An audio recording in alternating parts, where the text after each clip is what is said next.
For more perspective, let's bring in the Executive Director, Social and Economic Rights Action Center, Felix Morka, for more. Thank you for joining us on TVC News at 10. Well, first things first, today has been a rough day for the SARS movement, with a peaceful protester dying. What next if thuggery is not kept in check? Thank you for having me.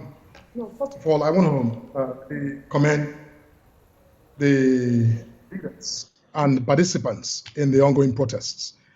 Now, the issue of police brutality is a long-standing problem that we have all lived with for so long and for too long. So it's really commendable that our youths have reason to challenge police violence in the country. And it's also quite, disturbing that those who have had responsibility from the national government, the federal government, to the state government, to actually rein in the police and ensure that citizens are protected against police, brutality, honestly have, a whole lot to answer for. But I think that, unfortunately, in the last, 24, 48 hours, we're also seeing that the protests are beginning to degenerate into sporadic, acts of violence by people who are not necessarily, a part of the SARS, movement. But that is a point of concern, Mr. Morka, because today alone we've had 2 prison breaks in Benin. One coming just after a 24-hour curfew was imposed and sustained attacks on police formations. What do you think government should be focused on now to keep the SARS protesters safe and to contain the criminality that is threatening the essence of this protest? No, I think both the protesters, the organizers of the protest, and the government have, responsibilities. Now, of course, it is the duty of government to ensure that there is safety for the citizens who are able to go about normal businesses without, interruptions and without a lot of, molestation by these, breakaway or these, what people at government are calling thugs. Because, quite frankly, the protesters themselves, I think, need to now become a bit more strategic in their engagement. Now, for sure, they cannot remain in the streets indefinitely. I think that, the government, is also trying to, I think, engage with them by accepting the 5-point demands that they've made to the state.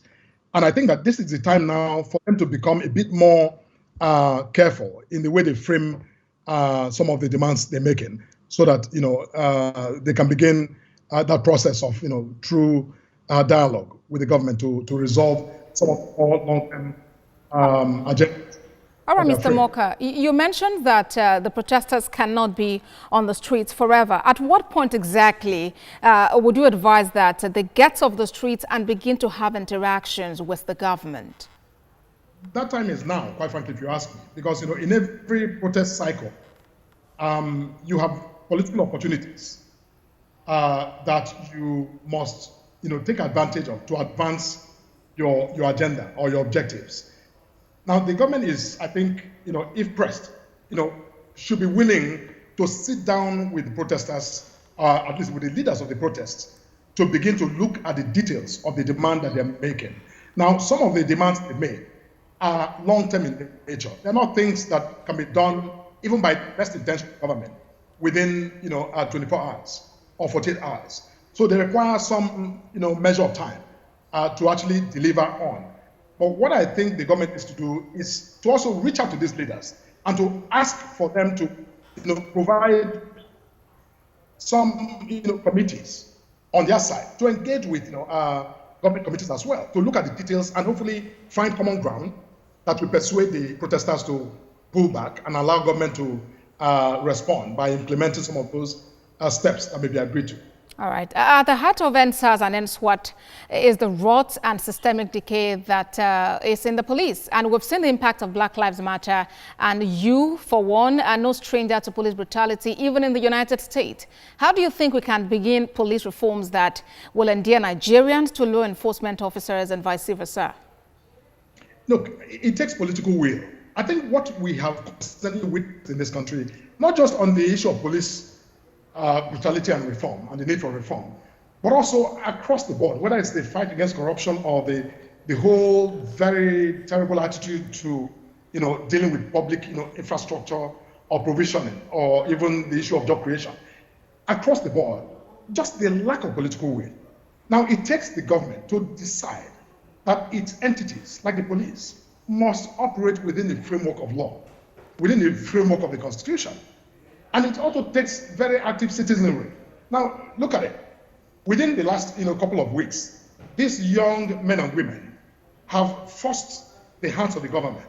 On your news bulletin this evening, you're talking, and it also takes very active citizenry. Now, look at it. Within the last couple of weeks, these young men and women have forced the hands of the government. On your news bulletin this evening, you're talking about all these judicial panels of inquiry that the state governors are setting up. Now, where have these governors been all of this time?